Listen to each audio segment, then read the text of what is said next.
tu vis en Europe ou bien si tu vis en Afrique, dans cette vidéo, je vais t'expliquer clairement comment moi je fais pour entreprendre en Afrique. Cette vidéo sera vraiment pratico-pratique. Sans langue de bois, je t'explique ce que j'ai au Cameroun parce que moi j'ai investi au Cameroun. Je suis camerounais et je vais te dire comment est-ce que moi je procède pour pouvoir investir en Afrique. Je ne vous dis pas que ça marche tout le temps ou bien que ça marche pas, mais je vous dis mes méthodes à moi.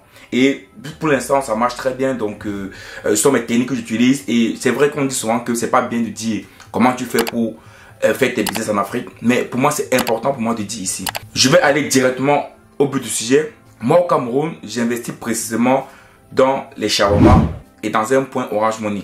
Actuellement, je possède 2 points de shawarma au Cameroun et 1 point Orange Money. Donc, c'est ce que je possède actuellement. Et on compte bien sûr agrandir au fur et à mesure. Au départ, on avait 1 point de vente de shawarma. Ensuite, on est passé à 2. Et tout récemment, on a ouvert 1 point Orange Money. Donc, au fur et à mesure, on essaie de grandir. Et vous savez, moi, j'ai un système. Vraiment, je vous explique comment moi je fais. Cette vidéo, c'est vraiment vous expliquer comment moi je fais. De 1, j'aime d'abord fonctionner en termes de rachat d'entreprise. Moi, personnellement, je n'aime pas commencer de zéro. Je vous dis bien, moi personnellement, c'est ma méthode à moi. Je n'aime pas commencer de zéro. J'aime commencer avec une barre. Donc, moi personnellement, j'aime bien faire des rachats.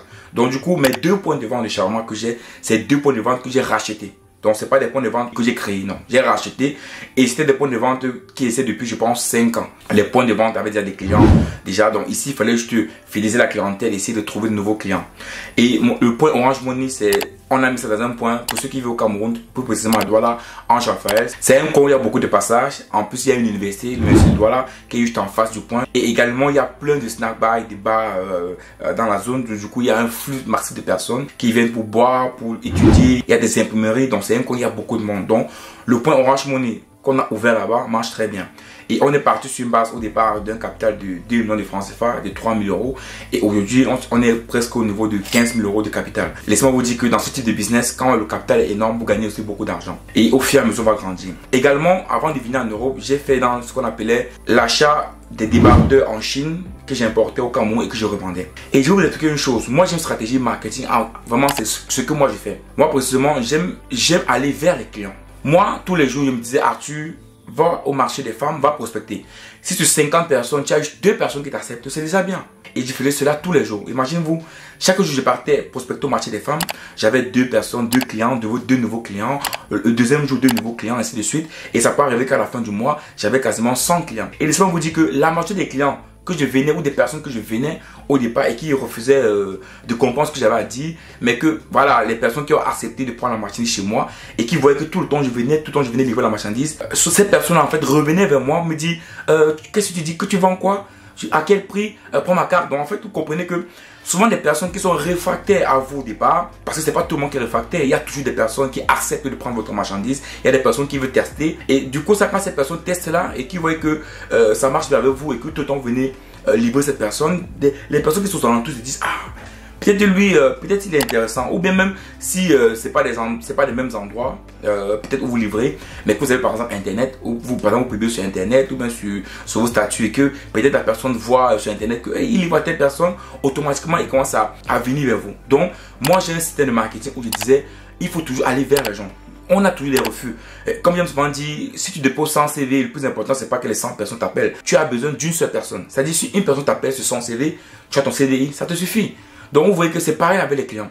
Quand tu attaques le marché, n'aie pas peur.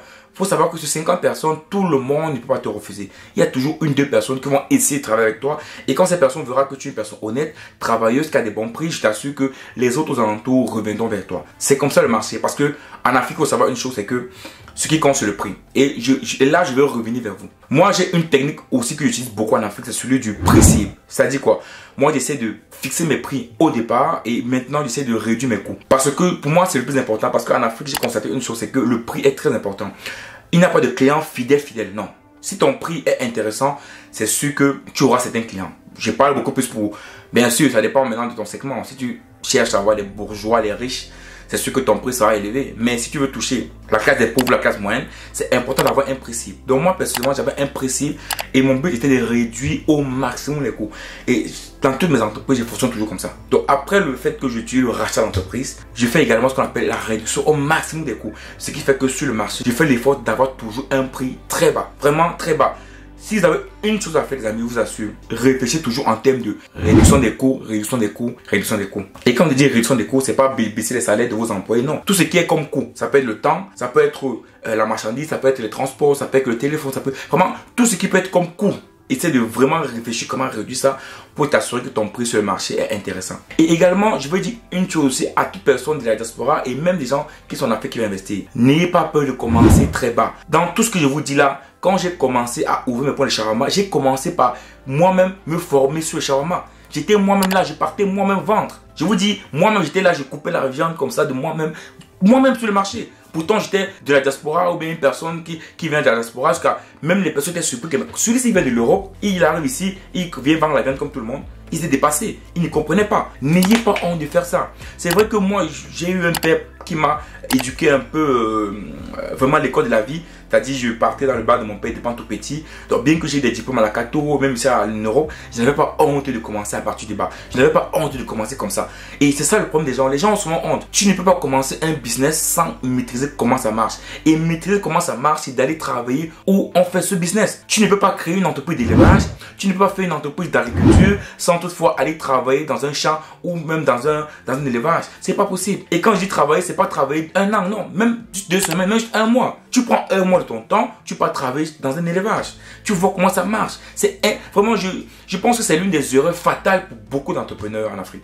Et des personnes qui viennent entreprendre en Afrique. C'est que quand ils viennent pour investir en Afrique, c'est-à-dire, ils arrivent là avec de l'argent, ils pensent que non, je vais ouvrir l'élevage, je vais faire ça, ça va marcher. Non. Tu ne peux pas faire quelque chose sans savoir exactement quelles sont les difficultés. Tu sais, par exemple, dans un élevage, on sait que les poules, c'est 45 jours. Donc, tu vas travailler dans un élevage, tu vois comment ça marche. Tu vois l'heure qu'on commande, tu vois, tu essaies d'observer, voilà, quand est-ce qu'on les nourrit, qu'est-ce qu'ils mangent, quels sont les produits qu'ils prennent. Vraiment, en 2 semaines, un mois, c'est suffisant. C'est suffisant. Tu prends un mois, tu quittes l'euro, tu prends un mois, tu arrives, tu essaies de travailler dans un élevage. Comme tout le monde.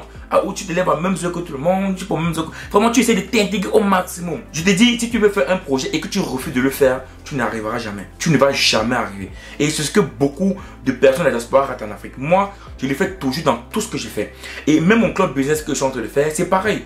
C'est pareil. Je vous assure que c'est la même méthodologie dans ma tête. Je dis, pour mieux comprendre un business, c'est toujours bien de commencer à partir du bas pour essayer d'avoir des bases techniques, des bases opérationnelles avant même de se mettre dans la partie stratégie. Mais le problème, c'est que la diaspora commence à réfléchir à la stratégie alors que normalement, il doit commencer par comprendre ce qui se passe dans la base et dans l'opérationnel. Après avoir dit tout ça, j'essaie de faire ce qu'on appelle l'innovation. C'est-à-dire j'essaie dans tous les points que je fais de trouver qu'est-ce que je peux faire pour gagner le max de clients. Qu'est-ce que je peux faire pour pouvoir vendre le plus. Et l'innovation est très importante. Comme par exemple dans les points shawarma, bon, pour vous dire, je n'ai pas créé ça parce qu'en Europe, pour ceux qui vont en Europe, quand vous entrez dans un kebab, dans un fast-food, il y a plusieurs sauces. Donc tout simplement, j'essaie de mettre plusieurs sauces différentes, de créer plusieurs sauces différentes pour mes clients. Également, j'essaie de mettre plusieurs menus. Et souvent parce que les shawarma en Afrique, on le fait avec le pain, avec les frites. Donc tu peux par exemple mettre un menu avec les frites. Ça te fait que ton menu est gonflé. Tu peux pas utiliser le pain. Tu essaies de mettre 3 menus. Donc, grossir le menu, en fait, c'est pas que tu augmentes les ingrédients, mais que tu augmentes, tu sais pas, les produits. Non. Tu peux avoir les mêmes produits, mais tu essaies de segmenter ça en beaucoup de différents variétés dans ton menu. Ce qui fait que tu as un menu varié. Et quand les gens viennent, automatiquement, ils te disent qu'ici, il y a beaucoup de choses. Et les amis, je vous assure, la partie aussi fidélisation clientèle est très importante. Et quand ils disent ça, c'est quoi? Je parle du service après-vente, je parle de l'hygiène, je parle de la manière de vous communiquer, je parle du numéro de téléphone. C'est important, de cas de fidélité, prenez le numéro de téléphone de vos clients. Essayez d'avoir utilisé les données. Les données, c'est pas uniquement pour les grandes entreprises. Les données également, c'est pour les entreprises de petite taille. C'est très important de pouvoir savoir utiliser les données. Essayez d'avoir au maximum les données des clients. Les numéros de téléphone pour rappeler pour les anniversaires, pour les rappeler pour certaines promotions. Essayez parce que c'est ça. Nous qui sommes sur Internet, ce qui nous importe peu, c'est les adresses email. Mais pour des personnes qui sont en Afrique, ce qui est important, ce ne sont pas les adresses email, c'est les numéros de téléphone pour pouvoir appeler par exemple pour les promotions, etc. C'est important de le faire. Et aussi, il faut avoir un lien dans la clientèle. Par exemple, moi, ce qui est en place, c'est qu'en Afrique, par exemple, il y a ce qu'on appelle le sachet d'eau. Donc, moi, tout simplement, à Douala, on sait qu'il fait très chaud. Donc, quand un client arrive des fois, qu'il a entendu, voilà, ça va être très chaud, on vous donne un sachet d'eau glacée. Tu vois, gratuit. Vous voyez ce petit geste là de 50 francs. Et 50 francs, c'est même cher parce que nous, on achète en gros le paquet, je crois, à 500 pour 50. Donc, pour 500 pour 50. Bon, 500 francs, c'est 1 euro pour 50 sachets. Vous voyez que c'est pas beaucoup d'argent. Avec cela, vous pouvez déjà gagner un client. Je vous assure. Moi, j'ai beaucoup de clients comme ça qui ont un sachet d'eau. Mais ils sont chauds. Du coup, je dis, ah, ici, au moins, c'est pas beaucoup. Mais utilisez des méthodes pour pouvoir garder vos clients. J'aime souvent dire que toute personne qui entreprend doit être obsédé par son client. Je vous dis, l'obsession, l'amour de son client est très important. Et dans le club business que nous mettrons en place, vous allez voir que dans nos statuts, dans nos règlements intérieurs et même dans le chat de bonne conduite, l'effet, l'amour du client, l'observation du client, pour nous, c'est très important. Parce que si tu veux entreprendre, je dis bien, si tu veux entreprendre et réussir, tu dois être obsédé par ton client, tu dois être amoureux de ton client, tu dois rêver ton client. Et quand je dis rêver ton client, c'est vraiment faire ce que ton client, quand il est chez toi, ou même s'il était mal à l'aise, même s'il était malheureux, qu'il soit heureux. C'est vraiment ça, qu'il soit heureux de venir chez vous. C'est très important. Si tu réussis à créer cela, à créer cette émotion-là, je t'assure que tu vas gagner beaucoup dans le marché. Donc les amis, voilà, vraiment je ne veux pas être très long dans cette vidéo, mais je vous dis clairement, moi c'est ma méthode à moi. Je vous dis, je vous ai parlé de rachat d'entreprise, je vous ai parlé de commencer vraiment à partir du bas échelle, je vous ai parlé des données aussi qui sont très importantes et je vous ai parlé de la fidélisation de la clientèle.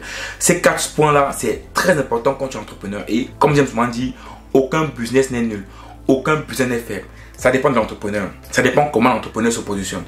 Si tu veux réussir en affaires, si tu veux gagner beaucoup plus d'argent, un conseil, il faut savoir gérer ça. Maintenant, chacun sa technique. Moi, c'est mes méthodes à moi. Je vous l'ai dit ici dans ma vidéo, voilà, c'est ce que j'ai fait aujourd'hui en Afrique et même en Europe. Le club business qu'on est en train de créer, c'est un peu la même technique qu'on va faire ici, de faire le rachat d'entreprise. Voilà, c'est un peu également ce qu'on compte faire en Europe. Mais voilà, c'est un peu l'état d'esprit que je possède. Mais bon, mettez-moi en commentaire ce que vous faites en Afrique lorsque vous lancez votre projet et qui sait, ça peut aider toute la communauté. Ciao!